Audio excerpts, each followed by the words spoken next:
everybody, and welcome back to another episode of Let's Glow, a series all about highlighters. I'm going to help you figure out the best highlighters. Now let's start on the review. So how does this particular product perform? Well, the Becca Prismatic Amethyst performed fairly well. First, let's take a look at the grading for pigmentation. For pigmentation, when compared to other highlighters, I would have to say that they have a pretty good pigmentation for the type of skin finish it's looking for. As stated online, Becca is wanting this particular highlighter to give off a radiant finish. Thus, the pigmentation speaks perfectly to what they had mentioned and claimed on the website. When it comes to texture-wise, I definitely have felt a more creamy and smoother texture of a highlighter, and I would have to give that to Hourglass. For Becca, it comes in probably fairly close for me, so again, a 9 out of 10 for me. It's smooth, but it's not as finely milled as other brands in which I've mentioned earlier. Third, application.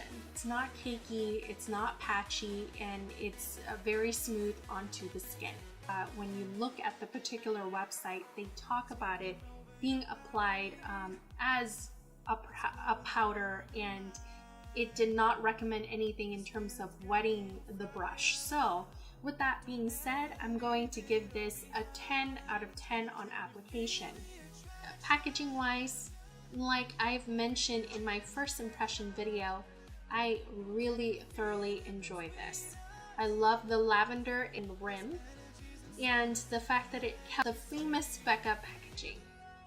I also particularly like the fact that it included a mirror, and a pretty good sized mirror that fits the entire compact lid space. So with that, I am going to give it a 10 out of 10. This thing is definitely travel friendly and it's not going to get damaged. I feel that this is a pretty tight and good compact overall. When it comes to an overall grade, this compact gets 38 out of 40 and it's 95% an A from me. For this Becca Prismatic Amethyst Highlighter, there's gotta be a few dupes. There are a few different palettes that could potentially be as close as we can or get as close as we can to this one. So what I'll do is go ahead and take a swipe of the Becca highlighter and put it across there. So going into my Stila Starlight Starbright palette, which is also the same exact highlight that they recently came out with. I'm going to grab the Transcendence and see if that is anything similar, and pull two colors from the NYX Strobe of Genius there. But I'm going to grab the lavender color along with the pink one and see if I can mimic the same look.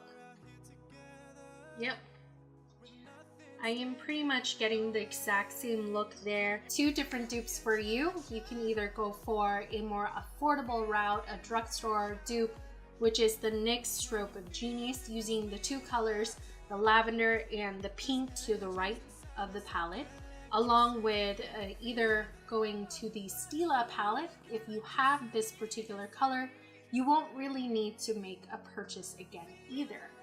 The question always is whether this is worth it.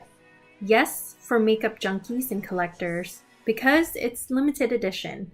No, for those who just want a unicorn glow and the duochromatic look. That's because NYX and other brands actually have much cheaper alternative than this. This particular product itself is going to give more of a radiant look overall versus a strobing look. So definitely be a product that you can layer. For example, if you have a creamier, moussey type highlighter like the Stila Heavenly Hue highlighter in Transcendence, and you wanted to lay that down as a base and then press this on top, it would most likely give it an even more bam or a pow or a pop like you would want in strobing effect. In terms of the wearability of this product, I would have to say that this is better suited for those who are on the neutral or pink undertone.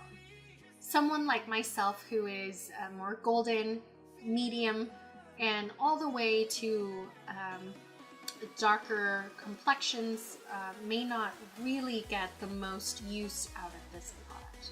Some of the ways that you can use this particular product is either on the cheekbone here, or brow bone area, or the inner corner.